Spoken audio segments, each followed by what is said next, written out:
রমজান মাস চলে গেল, বাবা মায়ের গুনাহ আছে না নাই এটা কি আমরা জানি? কথা কোন জানি?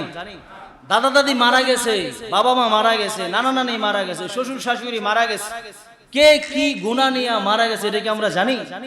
কেউ বলতে পারবেন? জোরে বলেন, পারবেন? সম্ভব না।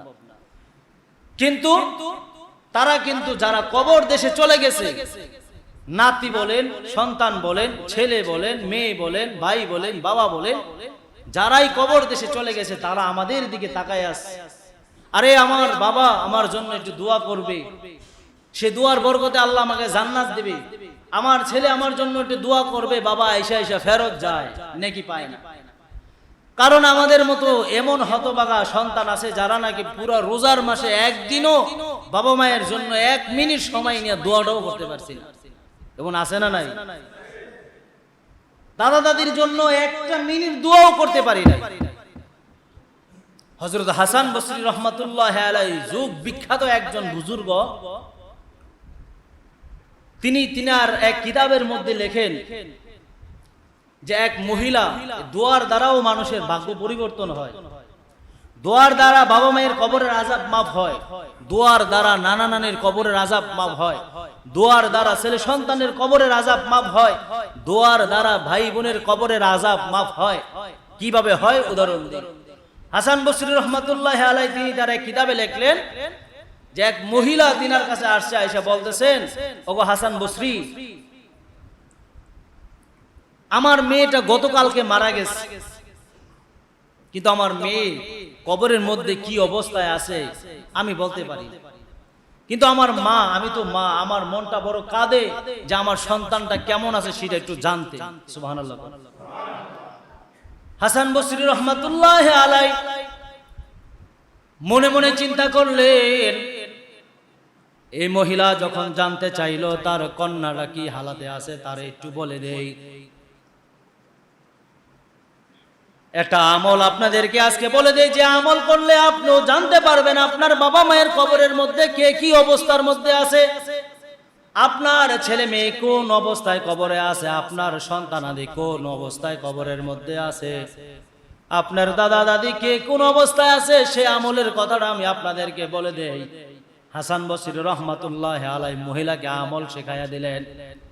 এ মা, যদি তুমি তোমার সন্তানের অবস্থা জানতে চাও, আমি হাসান বসরির দ্বারা তো সম্ভব নয়, কারণ কবরের হালাত তো আর আমি বলতে পারবো না, তবে তোমাকে আমি একটা আমল বলে দেই, সে আমল তুমি করো। রাত্রে আমল করে তুমি ঘুমায়া থাকো, সকাল রাত্রে আমল করে ঘুমায়া থাকো, ভাগ্য ভালো হলে রাত্রে তুমি স্বপ্নে যোগে দেখতে পারবা তোমার কন্যা কি অবস্থাতে আছে। হাসান বসরি রহমাতুল্লাহ আলাইহি আমল বলে দিলেন, মা শোনো, তুমি এশারের নামাজের পর 4 রাকাত নফল নামাজ পড়বা, 4 রাকাত নফল নামাজ।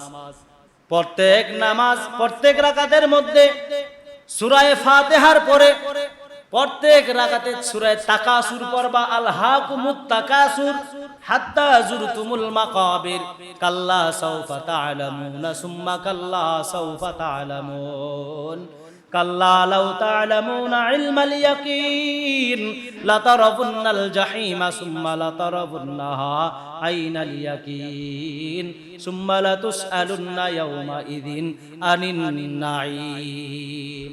এমন ভাবে সূরা ফাতিহা পড়ে 4 রাকাতে তুমি সূরা তাকাসুর পড়বা, পরে তুমি যখন শুইবা, শোয়ার সময় হাতে নাও একটা তাসবিহ নিয়ে তুমি দুরূদ শরীফ পড়তে পড়তে ঘুমায়া যাও।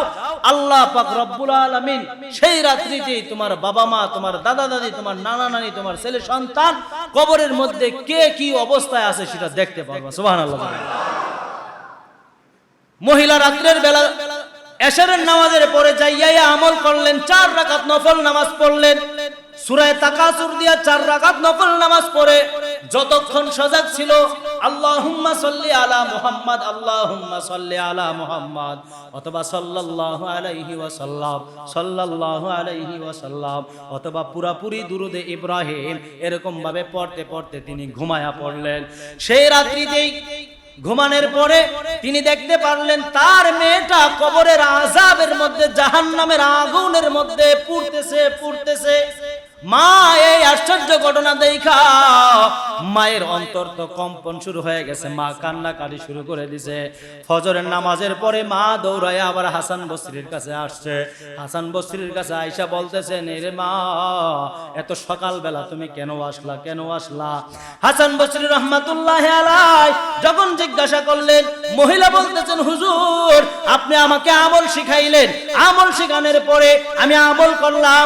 আজকে রাত্রে আমি স্বপ্ন দেখলাম আমার মেয়েটা এমন ভাবে জাহান্নামের আগুনের মধ্যে দাউ দাউ করে জ্বলতেছে, জাহান্নামের আগুনের মধ্যে পুড়তেছে। আমার মেয়েটা কেন জাহান্নামের আগুনে পুড়তেছে আমি জানি না, আমি মা জানছিলাম না, এটা এক ভালো ছিল, আজকে যাই না তো এখন আরো বড় মনের মধ্যে কষ্ট শুরু হয়ে গেল। এখন আপনি বলেন আমি কি করতে পারি, কি করতে পারি? হাসান বসরি রাহমাতুল্লাহি আলাইহি মহিলাকে জানায় দিলেন, মা তোমার কন্যাকে যদি এরকম ভাবে কবরের আযাব মাফ করাইতে চাও, কবরের আযাবকে যদি ক্ষমা করাইতে চাও, তাইলে তুমি বেশি বেশি করে দান সদকা করো, তাইলে তুমি বেশি বেশি করে আল্লাহর কাছে দোয়া করো, তোমার কন্যার জন্য অধিক পরিমাণে দোয়া করো, আর আল্লাহর রাস্তায় অধিক পরিমাণে তুমি দান সদকা করো। দান করলে দেখবা আমার আল্লাহ তোমার সন্তানের কবরের আযাব মাফ করে দিয়েছে। তুমি অধিক পরিমাণে দোয়া করো, দেখবা যে তোমার সন্তানের কবরের আযাব আল্লাহ মাফ করে দিয়েছে। মহিলা বাড়িতে যাইয়া তাই করলেন, তিনি প্রচুর পরিমাণে দান সদকা করলেন, আবার নিজে দোয়া করলেন সন্তানের জন্য। দোয়া করার পর এবার তিনি ঘুমায় রইলেন। পরের দিন হাসান বসরি রহমাতুল্লাহি আলাইহি স্বপ্নে দেখতেছে জান্নাতের বাগানের মধ্যে একজন সুন্দর রমণী সে দৌড়াদৌড়ি করতেছে। হায় হায়, হাসান বসরি রহমাতুল্লাহি আলাইহি দেখা বলতেছেন যে তুমি কে? বলতেছেন, হুজুর আপনি আমারে চিনেন না?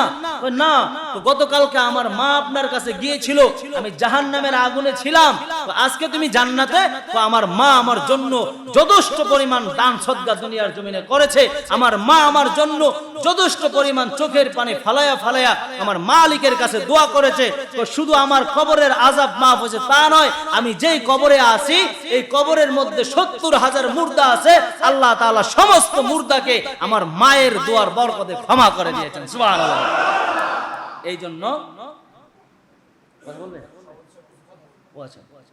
এই জন্য আমরা আল্লাহ তাআলার কাছে পানা চাইব, নিজের দিলকে পরিষ্কার করব, যে আমলে আমরা করব আমরা যেন আমাদের মন থেকে করি, হৃদয় থেকে করি, অন্তর থেকে করি। আল্লাহ তাআলা সেরকম তৌফিক দান করুক। সকলে বলে আমিন। ওয়া আখিরু দাওয়ানা আলহামদুলিল্লাহি রাব্বিল আলামিন।